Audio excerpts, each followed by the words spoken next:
Good afternoon, ladies and gentlemen. This is Tiger Media Network presented by the MIAA. My name is Levelt Similien. This is Caleb Taub, and we have a great game this afternoon. The Central Missouri Mules take on the Fort Hays State Tigers. Caleb, I know you had some few players to watch for the Mules. Will you let us know about them? Well, yeah, so on the defensive side of the ball, I think we're going to really need to watch redshirt sophomore Noah Blair, having himself a terrific season in the secondary. He has 3 interceptions on the year, just doing it all for the defense, really. And then offensively, it's hard to key off of one specific player on their offense. They do a really good job of spreading the ball out, with 5 players having 20 or more rushing attempts on the year, and 5 or more players having 15 or more receptions on the year. So doing a really good job of spreading the ball out to multiple players is going to be hard for the defense to key off of one player. For the Tigers, I have 2 players myself. The first player I want to talk about, he was 2021 All MIAA third team selection at receiver. He's number 6 for the Tigers, and he plays receiver. Manny Ramsey. This man's going to need to see a chiropractor after the season because he's been carrying the team on offense on his back. This season so far, he has 35 catches for 558 yards, and he also has 4 touchdowns.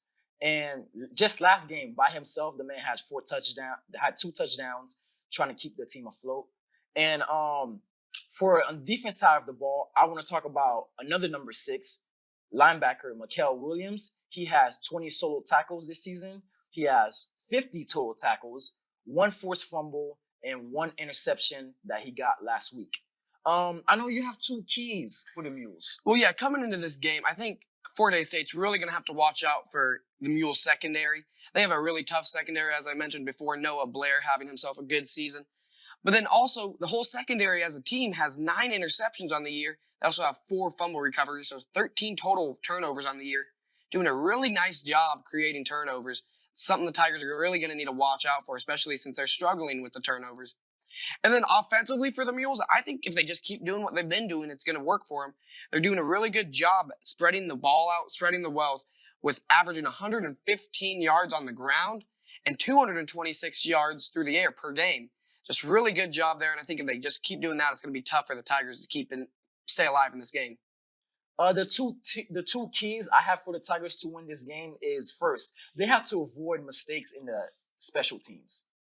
They just have to avoid these mistakes. Like no bad snaps, like snapping the ball over the punter's head.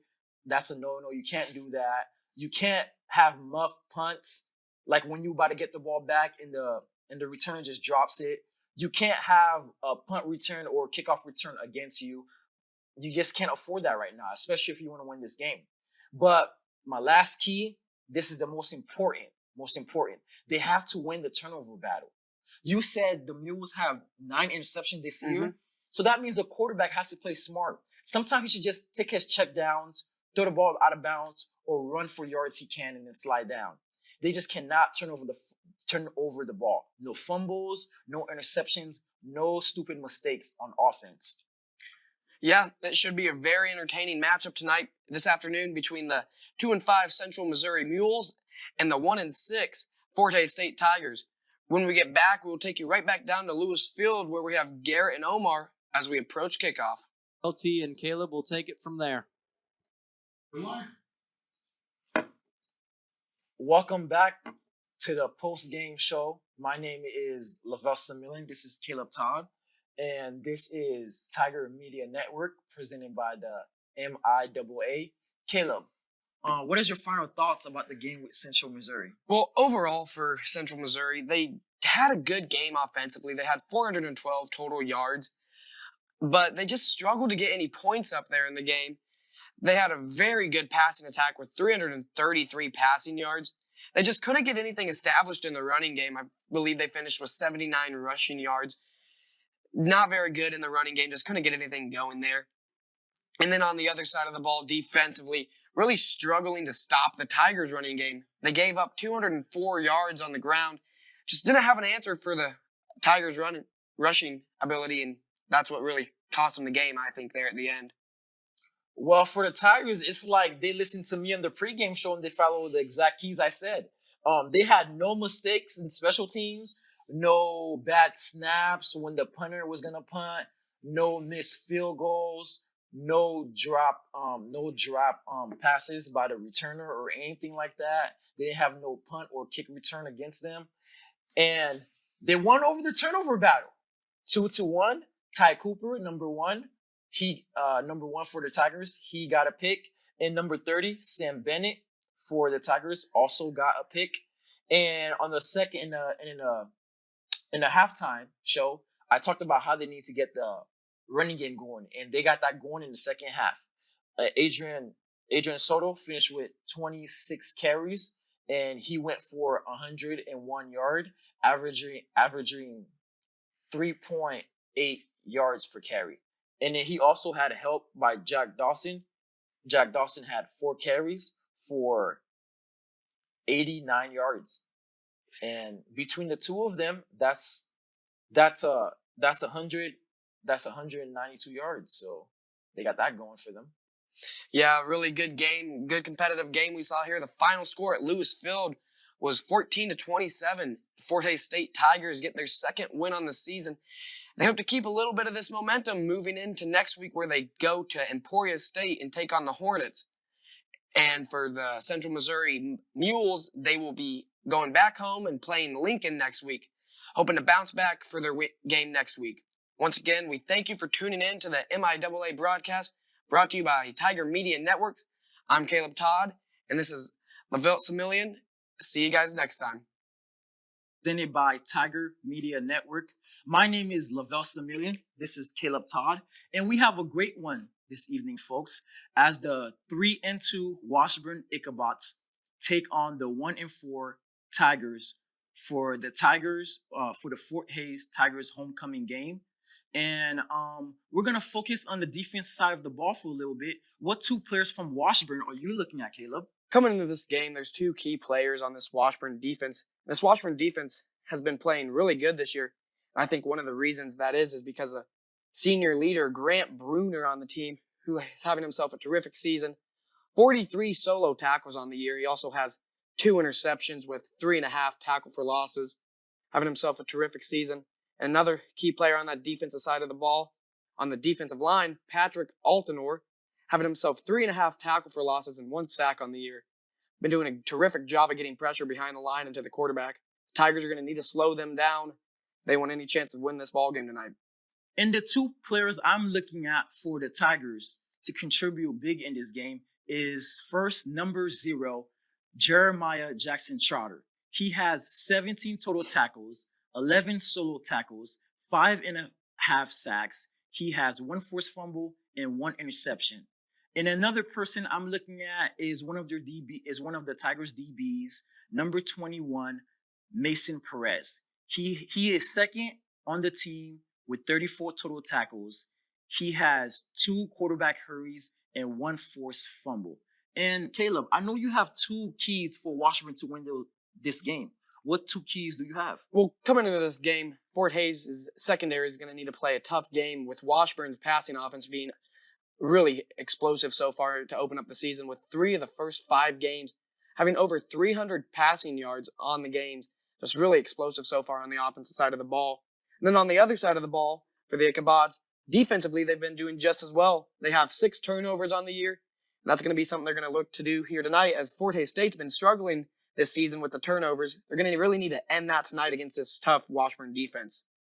Yes. For the Tigers, my 2 keys for them to win this game is the first one, they have to win this turnover battle. They just have to. They just keep shooting themselves in the foot lately. And to stop doing that, they have to win this turnover battle. To help everybody out, to help their coach out, to help them win. They just have to win this turnover battle. And my second key to this game for the Tigers is basically clock management. And a great way to do that is to run the ball. And for me, I think they need to run the ball for at least 185 yards. So that's not just the running backs. That means quarterback runs too, reverses, jet sweeps to the receivers. They just have to combine for 185 yards. That way, their defense can stay fresh. That's a good point there. Good job, good idea to keep the ball out of the explosive Washburn's offense. So, with that said, coming up, we will take you back down to Lewis Field. We have Omar and Jackson as we get ready to approach the kickoff for Fort Hays State homecoming game. Oh, ladies and gentlemen, this is the MIAA Network and presented by Tiger Media Network. My name is Levelt Similien, and this is Caleb Todd, and we're back with your halftime report. It is a 24-7 ball game, and Washburn is taking the lead over Fort Hays State. And I just want to talk about a couple good things that we seen from Fort Hays. Jack Dawson, the QB right now, he has 10 attempted he has 16 attempted passes, completed 10 of them for 106 yards, and he has one rushing touchdown. And the two players I talked about in the beginning, Mason Perez, he has 3 solo tackles and he has 5 total tackles. And Jeremiah Jackson Trotter, he has 2 solo tackles and 1 forced fumble. From Washburn, what have they been doing good in the first half? Well, Washburn jumped out to an early 14-0 lead here after completing a 44-yard touchdown reception to Colin Wilson. Just caught the Tigers off guard there, just spreading the field right there. Great connection there to get the early touchdown there. And then we also saw a blocked punt earlier in the game from Washburn shortly after this touchdown that we'll see right here on the screen.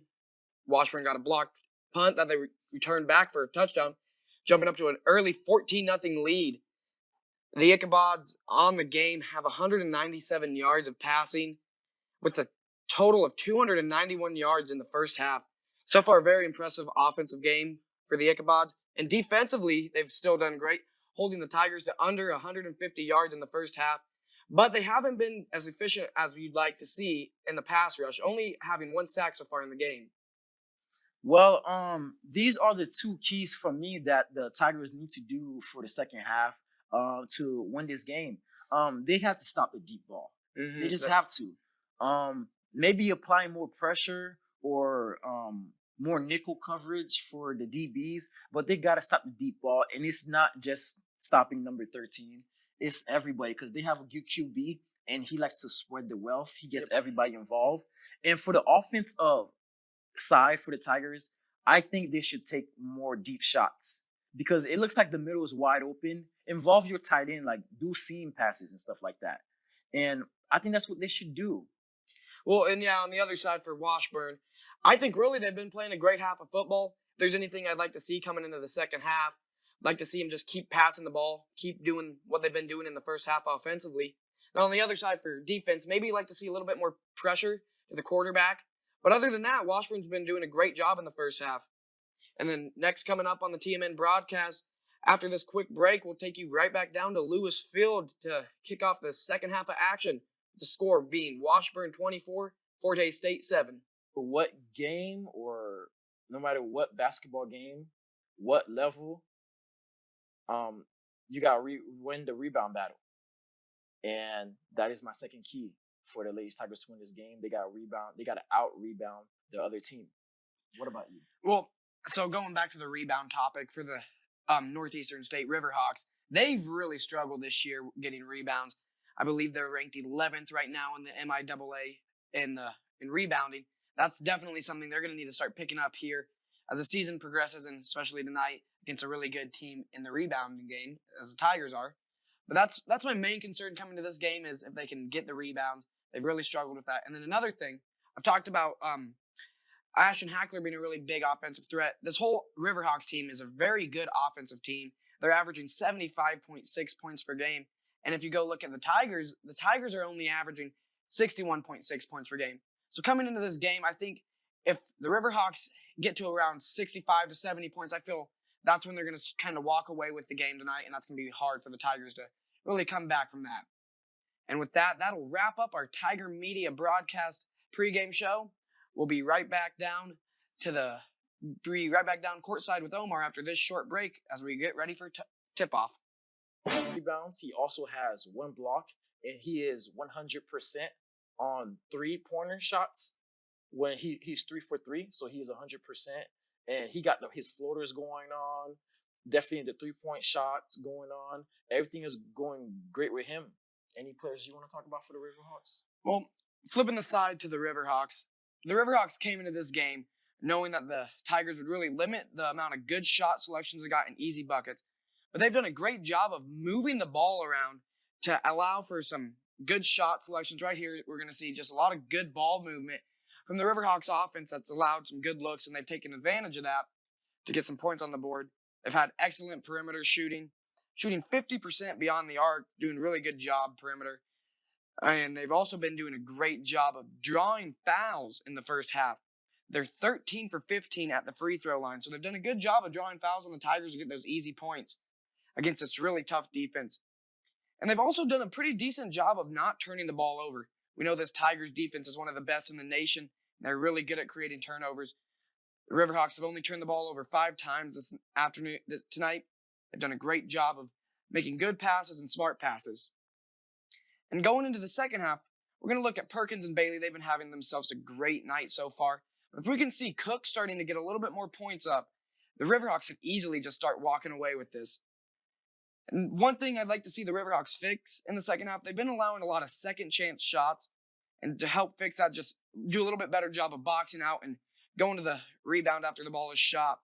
Just little things like that will help the Riverhawks here in the tight ball game that's going on right now. But in the end, just keep doing what they're doing. Just good ball movement and making smart decisions to keep the ball away from the Tigers. Well, in the pregame show, I said if the Tigers want to win, they have to limit the turnovers, and they're doing okay with that. They only have 3 turnovers so far. But I also said if they really want to win this game, their bench has to step up, and their bench has combined for only 9 points so far, and we don't know how Gabe Pichot could keep this going up. He needs some help. And especially bench points will definitely help the Tigers win this ball game. They only have 9, and they have some good players coming off the bench. So I'm expecting them that 9 points to get to around 25 or even more, because I know the Tigers want to get to 6-1 and start the season good. And these are the things they have to do. So they got to win the bench points. They got to win the battle of the bench. It's been a neck and neck battle so far tonight in the first half. We'll see if this action continues as we get ready for the second half of action. We'll be right back after this break.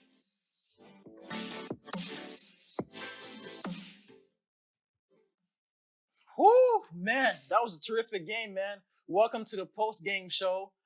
Thank you guys for staying tuned with us right now. I know y'all had to watch 5 more minutes, but it was a great game, and I'm sure y'all enjoyed it just like us, as the Fort Hays State University Tigers beat the Northeastern State Riverhawks of a score of 96-87. Man, there's a lot of things to talk about right now, but we just got to talk about Caleb Hemeke, man. The man had I told you in the pregame show that he was the player to watch. At the end of this game, this man had 2 rebounds, 4 assists, and 36 points. Talking about putting your team on the back. Someone get this man a chiropractor, because this man carried his team on his back. He had 36 points on 72% field goal shooting, 13 for 18, and on threes he was 66.7%. He was 4 for 6.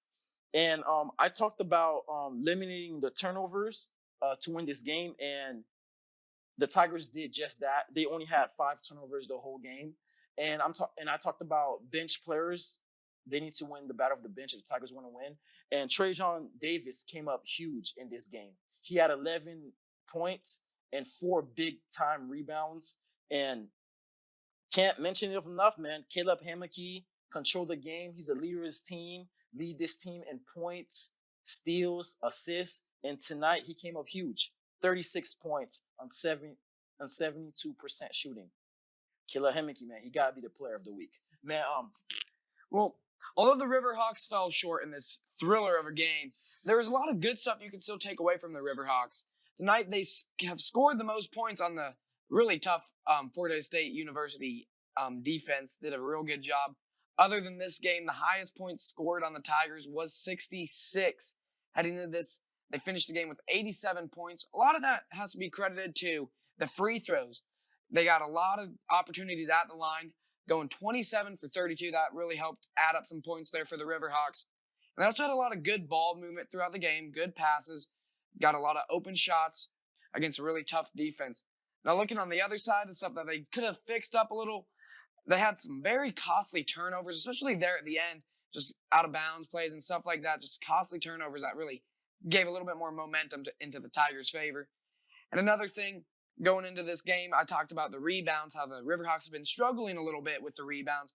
It showed here tonight with allowing 13 offensive rebounds to the Tigers. That really helped the Tigers just get those second chance, third chance even shots.